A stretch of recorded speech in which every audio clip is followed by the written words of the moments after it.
మత్స్యకారులు పథకాలు వస్తున్నాయి, కొంతమందికి వస్తున్నాయి. అదన్నా పెద్ద పథకాలు అందుకుంటున్నారు.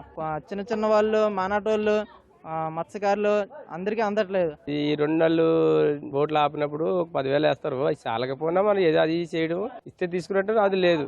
ఏమైనా ప్రభుత్వం మాకు పేదలకు ఏమన్నా కొద్దిగా సాయం చేసి ఆ బియ్యం నాటి, పప్పులు నాటి, నూనె నాటి ఏమైనా సాయం చేస్తే ఈ 2 నెలల్లోనే మనకి ఏమైనా మేలు జరుగుతుంది.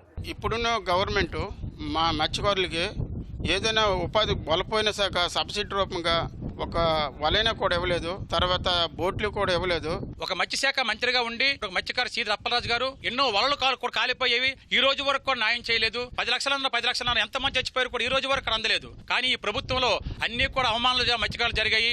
ఇంతకు ముందు 50 సంవత్సరాలకే మత్స్యకారులకు పింఛన్ ఇస్తామనేసి కేంద్ర ప్రభుత్వాలు ఇచ్చాయి. ఈ ప్రభుత్వం వచ్చిన తర్వాత ఆ పింఛను కూడా కాస్త నెలవారీగా తీసుకోవాలని ఒక నిబంధన పెట్టారు.